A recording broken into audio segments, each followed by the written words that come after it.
পৃথিবীতে তিনটা জিনিস আছে, পৃথিবীতে তিনটা জিনিস আছে যেটার দিকে তাকালে নেকি হয়। সুবহানাল্লাহ বলুন। তাকালে কোনো কিছু করা লাগে না, একটু দৃষ্টি দিবেন, চাহনি দিবেন, এক পলক যদি তাকিয়ে থাকেন সবের নিয়তে, আপনার আমলনামা আল্লাহ সব দিয়ে ভরপুর করে দিবেন। কয়টা জিনিস? তিনটা জিনিস। এক নাম্বার জিনিস হলো আন-নাযরু ইলাল মাসহাফ। এই যে কোরআনের মাসহাফ, এই যে কোরআন, কোরআনের দিকে যদি আপনি তাকান, আল্লাহ আপনার আমল নামায় সব লিখে দিবেন। কোরআনটা পড়া লাগবে না, যদি কোরআনটার দিকে আপনি তাকান, আল্লাহ আপনার আমল নামায় সব দিয়ে ভরপুর করে দিবে। তাকালেই সব, পড়াও লাগে না, হাদিসের কথা।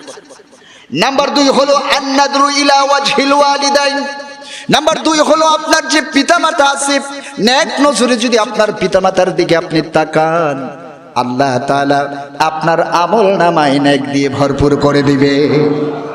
বেশি বেশি মাতা পিতার দিকে তাকাবেন মহব্বতের দৃষ্টিতে। তারা যে আদর স্নেহ করে, পৃথিবীর কোনো মানুষ এতটা ভালোবাসে না আপনাকে। আপনি এটা বুঝবেন না, আমরা এটা বুঝি না, একটা সময় বুঝবো আমরা। নিঃস্বার্থ ভালোবাসা, এজন্যই আল্লাহ রাসূল এটা দিয়েছেন, আল্লাহ এটা দিয়েছে। তাদের দিকে তাকালে সব হয়। কয়টা গেল? 2টা গেল। নাম্বার 3 হলো আন-নাযরু ইলা বাইতিল্লাহ। এই যে বাইতুল্লাহর কথা বললাম, হাজিরা যে তাওয়াফ করে আর বাইতুল্লাহর চাদরের দিকে তাকিয়ে থাকে, আল্লাহ তাআলা তার আমল নামায় 20টি নেকি লিখে দেন। বাইতুল্লাহর দিকে তাকালেও নেকি হয়, গুনাহগুলো ঝরে পড়ে।